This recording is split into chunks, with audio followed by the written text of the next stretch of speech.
We spoke with the victim's family, and they're demanding answers. They want to know why an inmate with such a violent history like this was allowed to have unsupervised visits in the first place.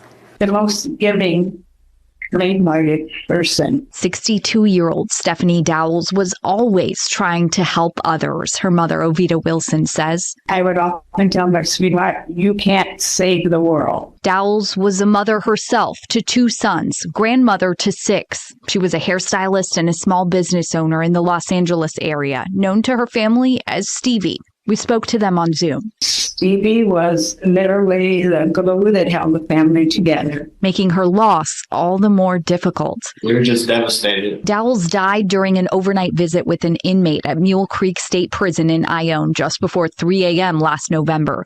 Now, 4 months later, the Amador County coroner confirmed her family's fears, finding the death was a homicide. The coroner says she was strangled. How could they just, let this happen and just don't get it? Armand Torres says the prison should be held accountable.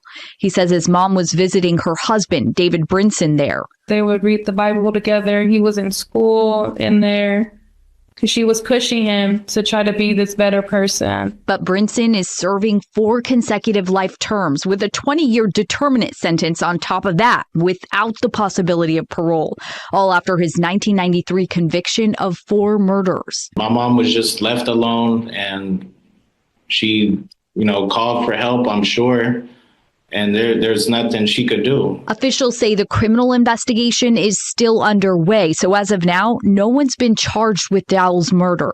But it happened during a family visit, which the California Department of Corrections and Rehabilitation website describes as a visit in private apartment-like facilities on prison grounds that can last approximately 30 to 40 hours.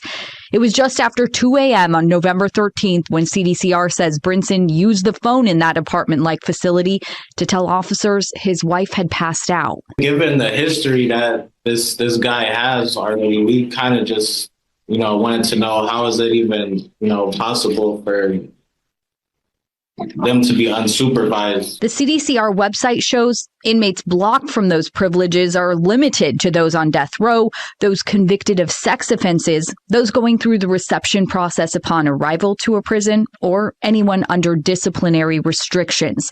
There's no mention of multiple murder convictions. Do you think that policy should change moving forward? It has to. There has to be something has to be done, because it's not fair.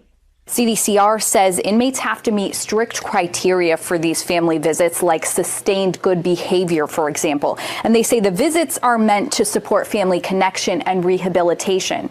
And Dowells' family did say that she had visited Brinson several times before this, and those visits seem to have gone well. So they say at the time they didn't really think much of it, like they now believe they probably should have.